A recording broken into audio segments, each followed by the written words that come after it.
Коми активно продолжается вакцинацию от коронавируса. С конца декабря в регионе привились уже больше 85 тысяч человек. В очереди на прививку от ковида и представители власти сегодня в одном из пунктов от коронавируса, к примеру, массово вакцинировали специалисты регионального Минздрава. Вместе с ними в процедурном кабинете побывала и Евгения Кладкевич.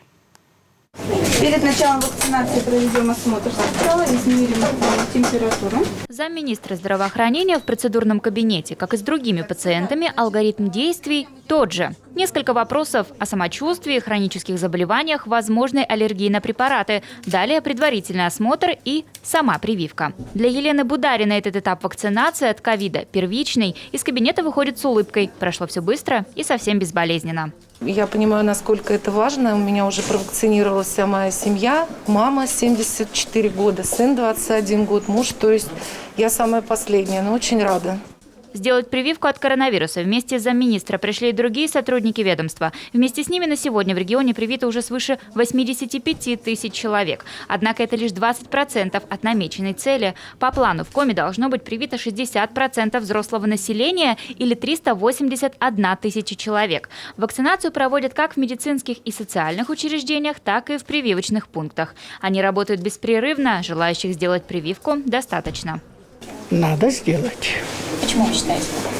Потому что осложнений всяких бывает. Я вот дифтерию переболела в 95 году, и вот инвалид. Тоже прививку не делала, дурью маялась.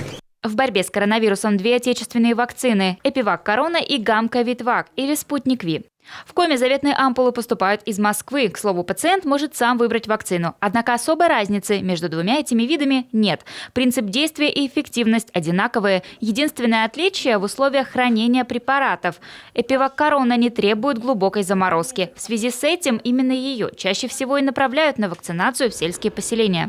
Есть у нас территории, в которых вакцинация проводится довольно-таки активно. И в том числе это сельские территории.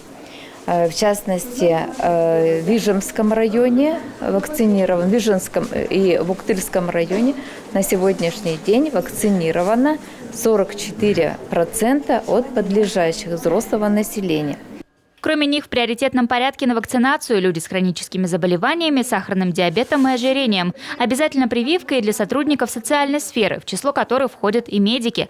Прививочная кампания от коронавируса в Коми продлится до 1 сентября. Ее реализация помимо стационарных продолжится также и в передвижных прививочных пунктах. В столице, к слову, в конце мая появится второй такой пункт, на этот раз на Октябрьском проспекте.